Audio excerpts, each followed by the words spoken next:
Welcome to the Barbados Today afternoon news update for Wednesday, November 1st. I'm Emmanuel Joseph. Thanks for joining us. In our top story at this hour, the National Union of Public Workers this morning announced that industrial action will hit the government service shortly. While keeping the exact date of the action close to her breast, NUPW General Secretary Rodney Smith said public workers have been waiting long enough for government to respond to their requests for a date to resume salary and wages talks. She told Barbados Today the last time they sat around the bargaining table to discuss demands for a 23% pay hike was back in August this year. Public workers are frustrated and they're angry, and these talks, have been prolonged for too long, really. I think we need to bring some closure. As we come near to the end, people have expectations. They're looking forward to some kind of pay. It's coming up and things like that. They have the bills to pay, and they're being taxed so heavily that they're trying to survive, and they're hoping for the best. So you can't see workers like that. It's okay to say yes, we know that they deserve money, but at the same time, they still withholding the money. And just yesterday, acting governor of the Central Bank of Barbados, Cleviston Haynes, told a news conference that the only realistic way pay increases in the public service could be justified is if government could find savings elsewhere. The union leader, meanwhile, remains optimistic that public officers would get an increase even if it's not what they are demanding. Meanwhile, employers in Barbados say they are not surprised at the economic challenges reflected in yesterday's review by the Central Bank. In fact, Executive Director of the Barbados Employers Confederation, Sheena Mears Granville, says her organization agrees with the bank's figures on the rise in the national debt and the decline in foreign reserves. However, she told Barbados Today the business community is anxious to see economic restoration. So we are hoping that over time, we don't expect everything to happen immediately, but over time that we can correct these imbalances and have our economy back on stream where those macro indicators can be moving in the right direction. And one of the things that was highlighted in the report was the rating agencies. We would definitely hope that in the future our ratings can be improved. However, being realistic, we don't expect it to happen overnight. Our downgrade didn't happen overnight, so we don't expect recovery to happen overnight. But definitely that we have a turnaround in how our economy is going and that we can start to rebuild.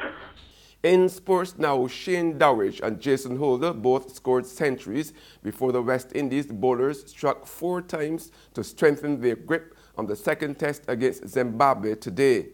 After Dowridge and Holder shared a record 212-run stand for the 8th wicket to carry the West Indies to a first innings total of 448 all out on the 4th morning, fast bowler Kemar Roach picked up 2 wickets before lunch. Pacer Shannon Gabriel and leg spinner Devendra Bishu followed up with a wicket apiece in the second session before Peter Moore and Sikandar Reza steadied the innings to take Zimbabwe to tea on 66 for 4, still trailing the Windies by 56 runs. There's regional and international news after this short break. Join us from November 16th to 19th, 2017 for the Barbados Food and Rum Festival, where acclaimed Barbadian chefs and mixologists are joined by Chef Jean-Georges of the U.S., Chef Tom Akins of the U.K., Chef Chris De La Rosa of Canada to create dining experiences to delight the senses. Visit ticketpal.com and all TicketPal locations to get your tickets, and visit foodandrum.com for more information. Welcome back with news from the region now. An elderly man and a Dominican national have been burnt to death in a house fire in Trinidad. Circumstances surrounding the incident are still sketchy, but there are suggestions that arson may be involved. 88-year-old Ferdinand Felix died after being trapped in a fire at his home on Wellington Drive in St. Joseph around 10 o'clock on Monday night. Chris Brewster, a 30-year-old Dominican national, also lost her life in the blaze. Conflicting reports on the exact cause of the fire have left residents confused as to what exactly occurred on Monday night. Police say that when Brewster's body was found, there was a fresh wound to her neck. It's now left up to forensic pathologists to decide whether the wound was sustained in some sort of confrontation just before the fire. It's also being speculated that something could have fallen on the woman, causing the injury. If the former is proven, police will work with the theory that the fire was caused by arson.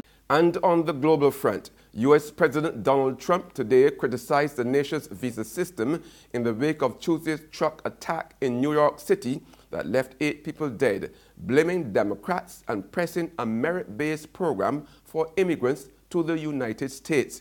Meanwhile, U.S. investigators are today focusing on an Uzbek immigrant they said killed the 8 people in New York in the attack, which authorities said had all the hallmarks of terrorism. Police say the man who used a pickup truck to kill 8 people after he plowed through pedestrians and cyclists on a New York City bike path appears to have acted alone. Authorities say Tuesday's attack bore the hallmarks of terrorism. This was an act of terror, and a particularly cowardly act of terror. A source close to the investigation told Reuters the suspect is 29-year-old Saifullo Saipov. A law enforcement official said Saipov is an immigrant born in Uzbekistan. NBC reported Saipov came to the U.S. in 2010. Police visited a home in Paterson, New Jersey, where the suspect may have lived. This mugshot is from an arrest in Missouri in 2016, after Saipov failed to pay a traffic ticket. He was released on $200 bond and never showed up for his court appearance. CNN and the New York Times reported investigators found a note saying the suspect carried out the attack in the name of the Islamic State jihadist group. In response to the attack, President Donald Trump tweeted, "I have just ordered Homeland Security to step up our already extreme vetting program. Being politically correct is fine, but not for this." That's news and sports, but for the very latest, visit our website at www.barbadostoday.bb. You can also subscribe to our e-paper, email updates, or like us on Facebook. We are also on Izumi Media in bus terminals, as well as Screenplay at supermarkets and gas stations near you. You can also hear us on Mix 96.9 FM. I'm Emmanuel Joseph. Have a fantastic day.